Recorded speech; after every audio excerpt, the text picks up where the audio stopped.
Hello મિત્રો, HK Barad cooking ચેનલમાંથી બોલું છું।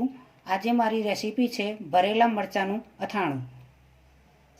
એ તમને હું બતાવું છું। તો ભરેલા મરચાં સાદા હોય કે વઢવાણી મરચાં લાવીને તેને ધોઈને સાફ કરીને તેને કાપીને તેને અંદર નાની એવી ચીરી કરીને તેને મસાલો તૈયાર કરવો। મસાલામાં પ્લેટ તૈયાર।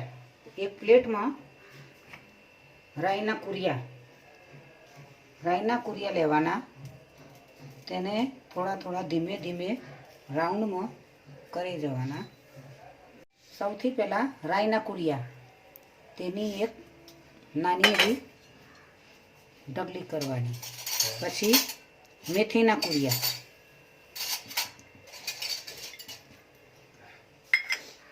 પછી વરિયાળી, પછી મરી પાવડર,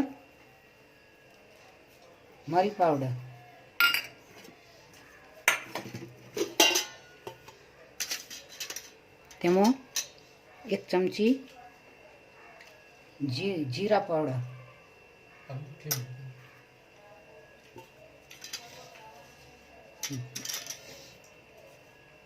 વચ્ચે જે સ્પેસ રાખી છે તેમાં થોડી હિંગ એડ કરવી, થોડું મીઠું એડ કરવું।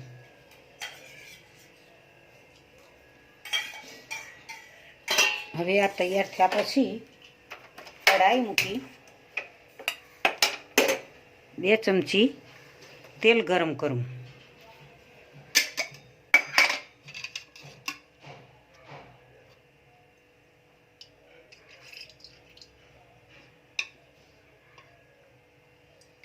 તેલ એવું ગરમ કરવાનું છે કે વધારે ગરમ નહીં કે ઓછું પણ નહીં।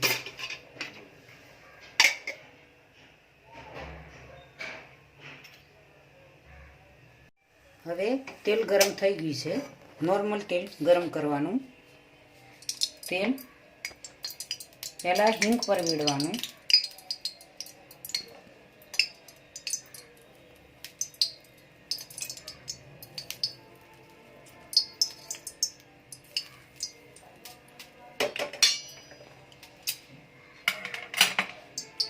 તેમાં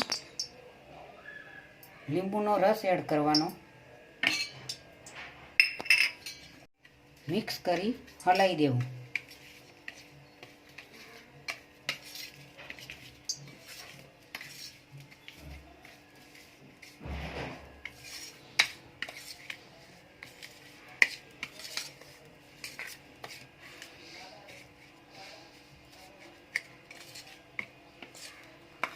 હવે મસાલો બરાબર તૈયાર થઈ ગયો છે। જુઓ મિત્રો,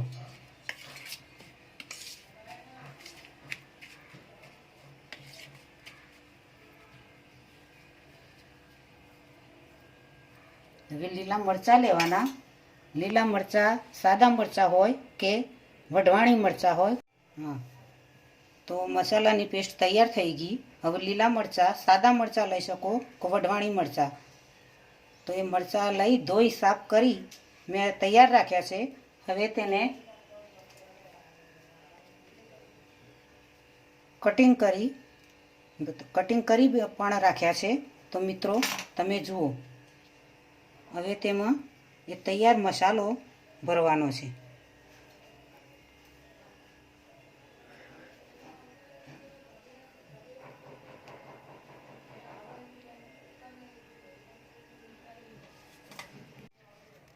જુઓ મિત્રો, હવે આ મરચાં સાદા મરચાં છે, તૈયાર થઈ ગયા છે। મસાલો સરસ ભરી દીધો છે, જોતાં જ ખાવાનું મન થાય છે। હવે આ તૈયાર થઈ ગયેલા મરચાં ડબ્બામાં એડ કરીશું। એક નાના એવા ડબ્બામાં એડ કરી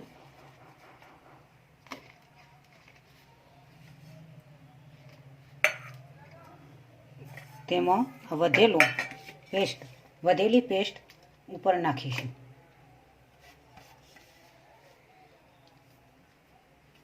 હવે આ તૈયાર થઈ ગયેલા મરચાં, ભરેલા મરચાં, તેને તમે બહાર રાખો તો એક અઠવાડિયું રાખી શકો છો અને ફ્રીજની અંદર મૂકો તો 15 દિવસ રહી શકે છે અને આને ફ્રીજની અંદર હાલ પૂરતા 2 દિવસ મૂકી રાખવા અને 2 દિવસ પછી તેનો ખાવાનો ઉપયોગ કરવો. તો આજે ભરેલા મરચાંનો મારો વિડીયો તમને પસંદ આવ્યો હોય તો મને લાઈક કરજો, શેર કરજો.